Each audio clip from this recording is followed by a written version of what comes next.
इस हांफती हुई राजनीति को सिर्फ और सिर्फ सत्ता चाहिए। एक ऐसी सत्ता जिसके लिए जरूरी नहीं है कि इस देश की गवर्नेंस काम कर रही हो।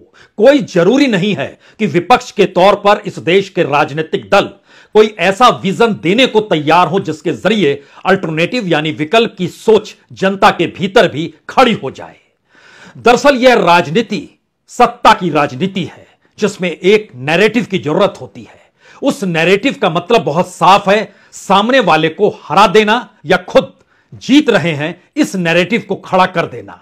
और ध्यान दीजिए, भारत की राजनीति में तमाम संस्थानों का सत्तानुकूल होना और वहां से बात निकलते निकलते इस देश के संवैधानिक संस्थानों को भी अपने दायरे में ले लेती है और यह धीरे धीरे मीडिया तक पहुंच जाता है। मीडिया के भीतर के हर शब्द, हर बोल पता नहीं क्यों सत्तानुकूल हर किसी को लगने लगते हैं और सत्ता से सवाल पूछने की ताकत धीरे धीरे गायब हो जाती है। लेकिन अब तो सवाल चुनाव का है, चुनाव में भी वोटिंग के बाद का है और वोटिंग को लेकर एग्जिट पोल। इससे पहले इस देश में कभी ऐसी परिस्थिति बनी नहीं कि एग्जिट पोल करने वाली जितनी भी संस्थाएं हैं और जिन जिन न्यूज चैनलों पर वह दिखाई देती है उनके बीच इतनी मोटी लकीर दिखाई देने लगे कि कोई इस तरफ खड़ा है, कोई उस तरफ खड़ा है। यह इस तरफ और उस तरफ के बीच कौन खड़ा है कोई नहीं जानता है। यानी दृष्टि सम है, समदृष्टि के आश्रय इस देश में एग्जिट पोल होना चाहिए या हो रहा है, यह सवाल पहली बार खड़ा हो चला है। और उसकी एक वजह भी है। वजह इसलिए है कि राजस्थान और मध्य प्रदेश को लेकर जो एग्जिट पोल कल सामने आया उसने बहुत साफ तौर पर बतला दिया कि हर एग्जिट पोल करने वाला दूसरे एग्जिट पोल करने वाले के साथ खड़ा नहीं है।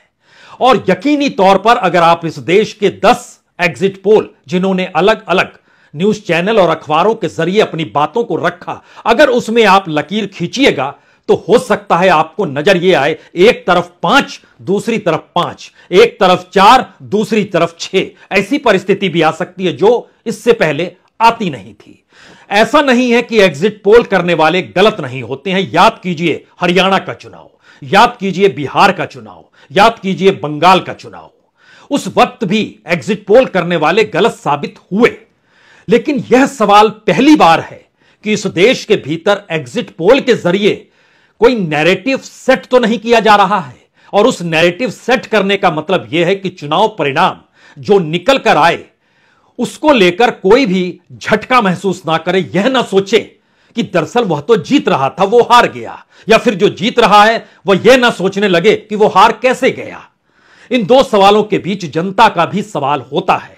जनता भी उस नैरेटिव सेट करने की परिस्थिति में अपने आप को ले ही जाती है, क्योंकि भारत की राजनीति सिर्फ सत्ता देखती है।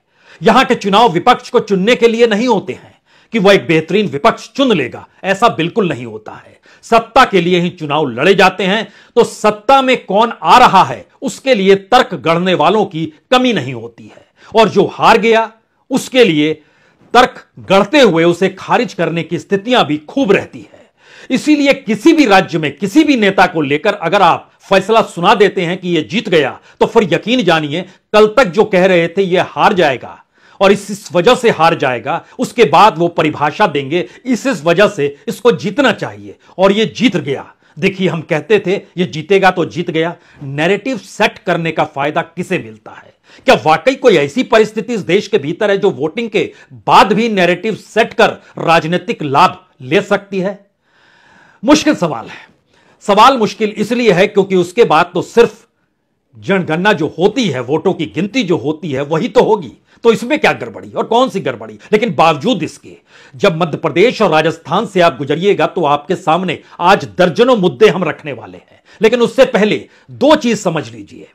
तकरीबन 20 से 30 सीट के बीच में ऐसी सीटें हैं जो 2013 में, 2018 में तकरीबन 2500 वोट अगर इधर से उधर हो जाते तो दूसरा जीत जाता। यानी मार्जिन जो था वो 5000 से ज्यादा नहीं था। और ऐसे सीटों की तादाद अगर 30 है, दोनों राज्यों में 30-30 है, तो सोचिए क्या होगा। और यही 20-30 सीटों का खेल होता है क्या? या फिर जनता जब वोट देती है और वो मानकर चलती है कि उसने वोट दे दिया, राजनीति तो गड़बड़ी कर सकती है, लेकिन मीडिया कैसे गड़बड़ी करेगा, जो एग्जिट पोल कर रहे हैं वो कैसे गड़बड़ी करेंगे। तो आइए आज एक एक परिस्थिति को समझ लें, इन पन्नों को खोलें। उससे पहले दो बातें बहुत साफ हो जानी चाहिए। सबसे बड़ा सवाल मध्य प्रदेश को लेकर है। मध्य प्रदेश को लेकर जब एग्जिट पोल सामने आया तो उसके बाद कांग्रेस के नेता जो मुख्यमंत्री पद के दावेदार हैं, उन्होंने एक ट्वीट किया। उन्होंने उसमें कहा कि देश विजन से चलता है, देश टेलीविजन से नहीं चलता है। और उसके ठीक समानांतर वहां के मुख्यमंत्री जो मौजूदा रोल में शिवराज सिंह चौहान हैं, उन्होंने पूरी योजनाओं की फेहरिस्त बताई और कहा कि देखिए इसीलिए हम जीत रहे हैं, हम इन योजनाओं को लेकर सामने आए हैं। तो हमें लगता है आज बात की शुरुआत उन्हीं योजनाओं के जरिए करनी चाहिए कि वहां के मुख्यमंत्री को भी लगने लगा इन योजनाओं की वजह से वह चुनाव जीत रहे हैं। और उसमें जिन जिन योजनाओं का जिक्र किया, खासतौर से केंद्र की योजनाएं, वह योजनाएं कर्नाटक में काम नहीं करती है, वह योजनाएं हिमाचल में काम नहीं करती हैं, वह योजनाएं बंगाल में काम नहीं करती है, लेकिन मध्य प्रदेश में करेगी काम। नैरेटिव सेट धीरे धीरे होता है। तो पहले आज शिवराज सिंह चौहान को सुनिए। की योजनाएं भी, चाहे वो पीएम गरीब कल्याण योजना हो या पीएम किसान सम्मान निधि हो, पीएम आवास योजना हो या फिर मध्य प्रदेश की सरकार की योजनाएं, चाहे वो लाडली बहना हो जिसने बहनों की जिंदगी बदल दी, लाडली लक्ष्मी से लेकर लाडली बहना तक का महिला सशक्तिकरण का एक लंबा सफर है जिसने बहनों के हृदय में एक अलग स्थान भारतीय जनता पार्टी के लिए बनाया। और चाहे हमने पीएम किसान सम्मान निधि में सीएम किसान सम्मान निधि या कल्याण योजना की राशि जोड़ी हो, मुख्यमंत्री सीखो कमाओ योजना हो या अन्य बहुत सी योजनाएं, ये उन्हीं को ढंग से नीचे पहुंचाने का परिणाम है कि भारतीय जनता पार्टी फिर शानदार बहुमत प्राप्त करने जा रही है। अब शिवराज सिंह चौहान को लगता है कि जो तमाम योजनाएं थी, इसी वजह से उन्हें जीत एग्जिट पोल ने दिला दी है और उन्हें जीत मिलने वाली है। दूसरी तरफ कमलनाथ ने जो कल ट्वीट किया, उसमें कहा मैंने हमेशा आपसे कहा है कि देश विजन से चलता है, टेलीविजन से नहीं। बहुत से एग्जिट पोल में कांग्रेस पार्टी की सरकार बनती हुई दिखाई दी है, जबकि कुछ एग्जिट पोल अन्य तरह की बात कर रहे हैं। आपको इन सब से अपना ध्यान भटकने नहीं देना है। अर्जुन की तरह आपको निगाहें सिर्फ अपने लक्ष्य पर रखनी है। आपको अपना पूरा ध्यान मतगणना के दिन पर लगाना है और यह सुनिश्चित करना है कि कांग्रेस को मिला एक एक वोट, इस दौर में जो भी वोट मिल रहा है वो सही तरीके से गिना जाए और प्रदेश में प्रचंड बहुमत से कांग्रेस की सरकार बने। इस बात का जिक्र कमलनाथ कर रहे हैं। मतगणना पर ध्यान रखिए, यह कहने की जरूरत क्यों पड़ी कमलनाथ को? तो क्या नैरेटिव सेट करने के बाद स्थितियां मतगणना के दौरान बिगाड़ी जाती है क्या? यह सवाल कोई भी कमलनाथ से पूछ सकता है, कांग्रेस से पूछ सकता है, क्या ऐसी स्थिति आने वाली है? लेकिन सवाल तो एग्जिट पोल का है। एग्जिट पोल याद कीजिए, हरियाणा 2019 का चुनाव, उसमें सी वोटर ने सिर्फ 8 सीट दी थी कांग्रेस को, लेकिन कांग्रेस को आई 31 सीट और बीजेपी को दी थी 72 सीट, उसे आई 40 सीट। लेकिन अब जब हम जिक्र जिन दो खास तौर से ऑर्गेनाइजेशन का कर रहे हैं, उसमें एक चाणक्य है जो न्यूज 24 के साथ था और दूसरा एक्सिस है जो आज तक इंडिया टुडे के साथ है। 2020 बिहार के दौर में चले जाइएगा तो उस दौर में महागठबंधन को चाणक्य ने 180 सीट दी, एक्सिस ने 152 सीट दी और सीटें कितनी आई? 110। सरकार किसकी बनी? बीजेपी की, जो कि साथ में नीतीश कुमार को लिए हुए थी। महागठबंधन को सत्ता नहीं मिली, गलत हो गया। 2021 पश्चिम बंगाल के भीतर जो 180 सीट टीएमसी को दी जा रही थी चाणक्य के जरिए, एक्सिस 143 सीट दे रहा था। सीटें कितनी आई? 215। बीजेपी को सीट दे रहा था चाणक्य 108, एक्सिस दे रहा था 147। सीटें कितनी आई? 77 बीजेपी को। दोनों गलत साबित हुए। सवाल यहां गलत और सही का भी नहीं है, सवाल तो उसके आगे उस नैरेटिव का है जो भारत की राजनीति को प्रभावित करती है। और नैरेटिव बनाकर जीतना और मतगणना का सवाल जो कमलनाथ उठा रहे हैं कि उस पर ध्यान रखिए, तो क्या यह सब कुछ जनता के लिए नैरेटिव बनाया जाता है और इस दौर में कोई झटका किसी को ना लगे इसलिए बनाया जाता है? कुछ भी आप कह सकते हैं, लेकिन इस एग्जिट पोल के भीतर फिर घुसने की कोशिश कीजिए और ध्यान दीजिए, राजस्थान को 4 हिस्सों में बांटा जाता है। उन 4 हिस्सों में जब आप बांटेंगे तो उसमें मारवाड़, हड़ौती, शेखावटी और मेवाड़ का इलाका है। अब आप सोचिए कि जो 10 एग्जिट पोल निकल कर आए, इन 4 प्रदेशों में से किसी 3 में बीजेपी आगे थी, किसी 3 में या उसी 3 में कांग्रेस आगे थी। यह एग्जिट पोल का कमाल है।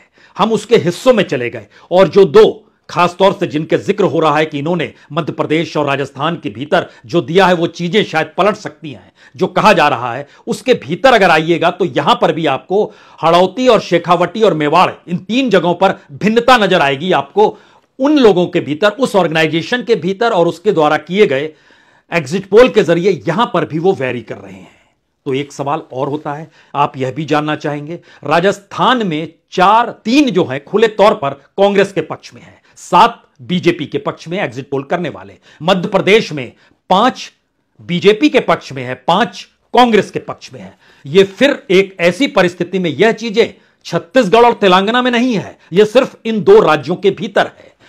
यह नैरेटिव और यह चुनावी जीत भारत की राजनीति को कैसे प्रभावित कर सकती है, राजस्थान और छत्तीसगढ़, राजस्थान और मध्य प्रदेश, इस पर हम आए उससे पहले हमें लगता है मध्य प्रदेश को लेकर जो लकीर खींची गई एग्जिट पोल के जरिए उसे भी समझना चाहिए। एग्जिट पोल के भीतर हम 2 हिस्सों में बांटते हैं चीजों को, जिससे आप और साफ हो पाएंगे। मध्य प्रदेश के भीतर जो अलग अलग डिवीजन में मत जाइए, रीजन वाइज आप रहिए तो ज्यादा अच्छा रहेगा, जिसमें बघेलखंड, भोपाल, बुंदेलखंड, ग्रीड, महाकौशल, मालवा, नर्मदापुर और निवार का इलाका आता है।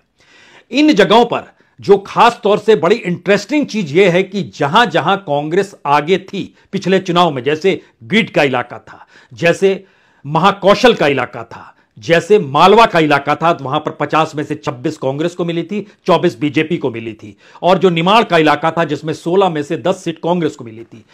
इन 4 जगहों पर पिछली बार जहां कांग्रेस आगे थी, हमने पिछली बार की जब वो निकाली एग्जिट पोल की परिस्थिति तो देखा इन जगहों पर एग्जिट पोल में 10 एग्जिट पोल को वहां के हिस्से में भी लिया, 9:1 का रेशियो था। सिर्फ एक एग्जिट पोल कांग्रेस को इन जगहों पर कम सीट दे रहा था, लेकिन बाकी 9 कांग्रेस के पक्ष में थे। इसके अलावे बघेलखंड, भोपाल का इलाका, बुंदेलखंड का इलाका और नर्मदापुरम का इलाका, इन इलाकों में बीजेपी जीत रही थी। यहां पर भी 9:1 का रेशियो था, जो कि पिछली बार था। यहां बीजेपी जीत रही है, 9 कह रहे थे, 1 कह रहा था कांग्रेस। रेशियो बड़ा क्लियर है, 9:1। अब यहां पर हमको लगता है और पहले ले जाते हैं 2013 में। आपको 2013 में भी जिन 4 जगहों पर कांग्रेस जीत रही थी, उस पीरियड में अगर आइएगा तो वहां पर 8:2 का रेशियो था, और 8:2 का रेशियो बीजेपी जहां जीत रही थी वहां पर भी 8:2 का रेशियो था। आप कहेंगे एग्जिट पोल पर भरोसा करना चाहिए, लेकिन 2023 आते आते ऐसा क्या हो गया कि जिन 4 जगहों पर कांग्रेस जीत रही है वह भी अलग अलग खंड में विभाजित है। अलग अलग खंड का मतलब यह है, जो हमने खास तौर से नाम लिया, चाहे उसमें आप चाणक्य को लीजिए, एक्सिस को लीजिए, और जो सी वोटर है उसको लीजिए, इन तीनों को लीजिए, तो तीनों वेरी कर रहे हैं इन इलाकों को लेकर। और इन 8 इलाकों को अगर एक दायरे में लाइएगा तो आपको जानकर हैरत होगी कि कोई 6 पर किसी को आगे दे रहा है, कोई 4 पर दूसरे को आगे दे रहा है। दूसरी परिस्थिति थी कोई 7 में आगे दे रहा है, और दूसरी तरफ जो 7 में आगे दे रहा है उसमें दूसरा ग्रुप कह रहा है ये सिर्फ 3 में आगे रहेंगे। यह इलाकों की परिस्थिति है जो खुले तौर पर नजर आती है। क्या यह साइंटिफिक तरीके से इन जगहों की खोज हुई या नहीं हुई, इन जगहों पर जो वोटिंग पैटर्न था उसको पकड़ पाए या नहीं पकड़ पाए, या इस बार वोटर ज्यादा इंटेलिजेंट था। लेकिन सवाल है, जब साइंस होती है कोई चीज तो वोटर का इंटेलिजेंसिया भी वो पकड़ लेता है, इस बात का खुले तौर पर ऐलान होता है। यहां पर एक बात और महत्वपूर्ण है, मध्य प्रदेश और राजस्थान को यह कौन सा नैरेटिव है। दरअसल यह नैरेटिव 2024 को लेकर है। यह नैरेटिव बीजेपी की अपनी राजनीतिक प्रयोगशाला के मद्देनजर है। यह नैरेटिव कांग्रेस को राजनीतिक जमीन दिलाने की दिशा में कौन सा नैरेटिव है। इस नैरेटिव को भी पढ़ते और पकड़ते समय पुरानी कुछ बातें निकल कर आई। ये बातें क्यों निकली, यहां पर हमको लगता है पहले इशू को ले आइए। इश्यूज पर अगर ध्यान दीजिएगा तो महिलाएं, जिसका जिक्र कर रहे थे शिवराज सिंह चौहान, लाडली बहना का जिक्र कर रहे थे, उन्हीं महिलाओं को लेकर जो कम हुआ 500 रुपए का सिलेंडर मिलने लगा, वो राजस्थान में महिला पहुंच गई गहलोत के पक्ष में, यानी कांग्रेस के पक्ष में, और जब लाडली बहना होती है तो वह पहुंच गई बीजेपी के पक्ष में।